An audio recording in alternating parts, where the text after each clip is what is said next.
Welcome to our ceremonial celebration of the near completion of 12. We're about a week away from opening up the last lanes, but today we wanted to celebrate the completion of a very important transportation investment in this area. And anybody who is familiar with this route will be well aware of what benefits it brings to the improvements of State Route 12 from a safety and a congestion relief standpoint. I can only imagine how many people and how many countless hours it takes to plan and execute a project of this size and scope. So congratulations to all of you who've worked so hard to make this dream come true. And Caltrans just did a tremendous job here in managing the construction while we were still able to be open for business throughout it this whole time. So my hat's off to them as well.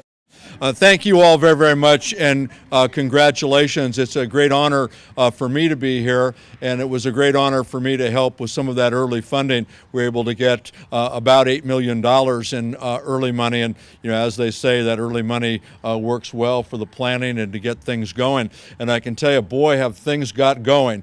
Anybody who's driven on 12 over the course of the last 2 years has seen some remarkable work by everyone who was working so diligently to get this corridor opened up, and it's very remarkable. I can't wait to get on it now when it's fully open. But this is important, and as the director said, it's important for safety. It's less congestion, which means it's good environmentally, and it's also great for the economy.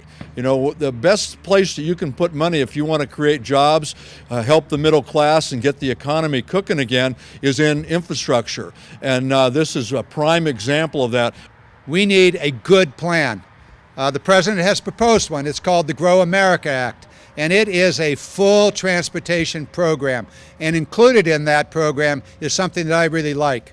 And that's called the Make It in America. So the next time Mike wants to lay down a conduit out here, it's an American-made conduit. You want steel rebar, it's American-made rebar. We're going to rebuild this country, infrastructure, and then all the rest of the pieces of the puzzle. So we're going to grow America, and we're going to make it in America. This project's really important. This connects the Sacramento Valley and beyond to the Napa Valley and to the west. Yeah, we've all been down this canyon before this project was ever even conceived, and it was not much fun to get through the Jameson Canyon. Thank you very much for getting this done. This is a very, very important project. It's important because of safety issues.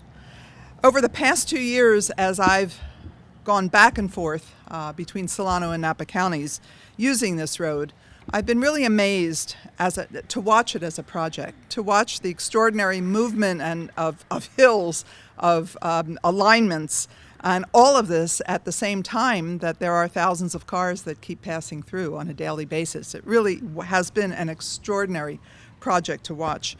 But as I said, it's really about safety. I represent both Solano and Napa counties, but Highway 12 goes through the heart of the 3rd Senate District. It starts in Rio Vista and it ends in Sonoma. And all along, it has not been an incredibly safe route. And this stretch is really critical in making the traverse much more safe for those who pass through. I think we all understand the interconnectivity. It's not just Napa and Solano. It's from all over Northern California, all over the state, all over the world. People are visitors to this beautiful valley of ours. And so it's going to make life just much, much better for so many people for so many reasons. And I'm just grateful to be able to be here as this project concludes, again, sort of as a metaphor for the conclusion of my time in service in the California State Assembly. This is a transportation safety project that does my heart good.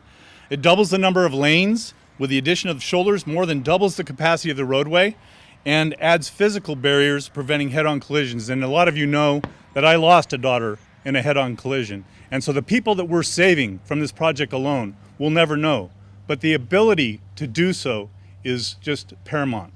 And with Prop 1B coming to an end, we need to all work together on making sure that we have the ability to foster another revenue enhancement for transportation. But this is a good example of what gets accomplished with good money being spent. NCTPA contributed over $32 million of its state highway funds. This is a significant amount for our small county, but it shows how committed we were to getting this project done. The project will greatly improve the safety for travelers between Solano and Napa counties, many of whom are employees and visitors who are so critical to the health of our local economies. This is a benefit not only for our two counties, but for the greater San Francisco Bay Area as a whole. MTC has identified this corridor as a major regional priority, and I wanted to thank Steve Heminger, who helped Bill Dodd and I keep this project on course, and certainly appreciate that. I want to just walk through some of the funding so people understand how difficult this has been.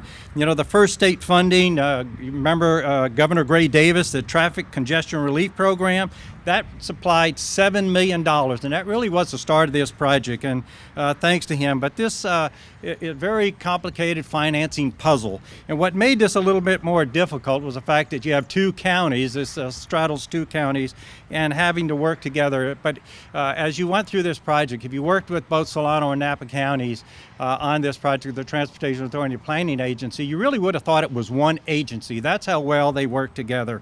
But when you combine these two projects, the Solano portion and the Napa portion, both gelati companies, at the end of the day, what they are is on time, on budget. We haven't talked about that, but you know, that's how we get more things done when we go to the voters to ask for funding, is when you do things on time and on budget. I'd like to thank both Gelati Brothers Construction and Gelati Construction for their attention to detail in getting these jobs done.